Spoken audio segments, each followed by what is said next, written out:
Hey, what's up? Welcome to our series, Wondrously Weird Bible Stories, where we dig into the strange, the supernatural, and the most mysterious parts of the Bible. So buckle up, things are about to get seriously weird. Today we are going to discuss King Ahab, one of the most interesting stories in the Bible. It is packed with wondrously weird elements throughout and includes lessons about Yahweh's divine counsel, predetermined outcomes, and just how important making good choices are. Let's jump right in. Wicked King Ahab's downfall is set in motion when he decides to fight for the city of Ramoth-Gilead. Before going into battle, he asks his favorite prophets for advice, and they all tell him to go ahead, promising that he will win. However, King Jehoshaphat, who is visiting Ahab, insists that they should also consult a prophet of the Lord.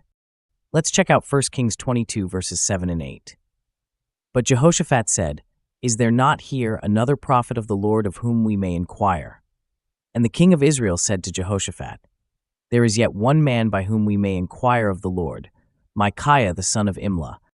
But I hate him, for he never prophesies good concerning me, but evil." That's really surprising, is what I say while rolling my eyes. Ahab reluctantly agrees, and here's where things get downright crazy. At first, Micaiah sarcastically agrees with the other prophets, but then he reveals the first troubling vision in verses 17 and 18. And he said, "I saw all Israel scattered on the mountains, as sheep that have no shepherd. And the Lord said, These have no master. Let each return to his home in peace."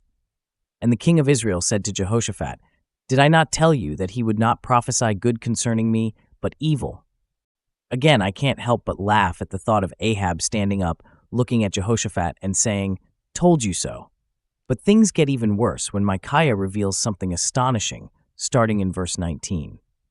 And Micaiah said, "Therefore hear the word of the Lord. I saw the Lord sitting on his throne, and all the host of heaven standing beside him, on his right hand and on his left.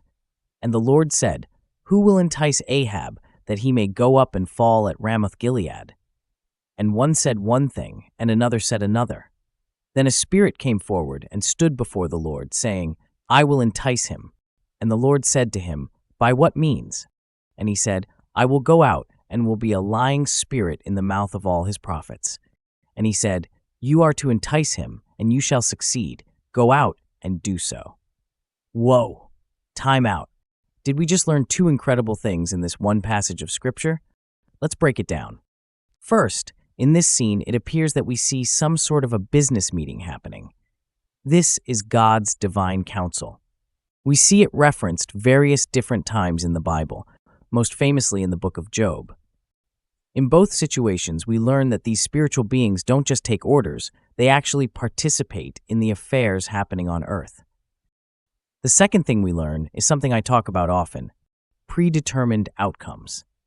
Over and over in the Bible, we see situations where the outcomes are not predetermined.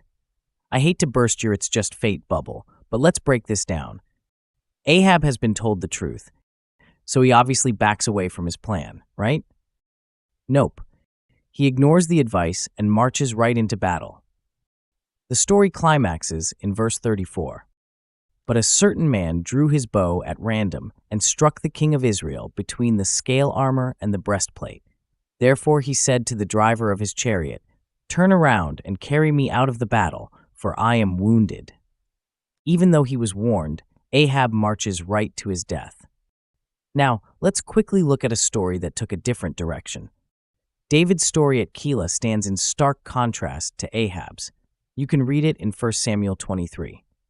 David finds out that Saul is planning to attack Keilah and capture him. He asks God if the people will betray him to Saul, and God confirms that they will. With this knowledge, David and his men flee before Saul can trap them, avoiding a dangerous situation. Both Ahab and David had the chance to listen to God, but their choices led to very different ends. Ahab's pride blinded him to the truth, while David's humble obedience kept him safe. Ahab could have heeded Micaiah's warning, but instead he chose the comforting lies that sealed his fate. Thanks for stopping by. If you enjoyed this, don't miss my series on supernaturality and the Bible. The link is in the description. And just remember to keep reading that Bible.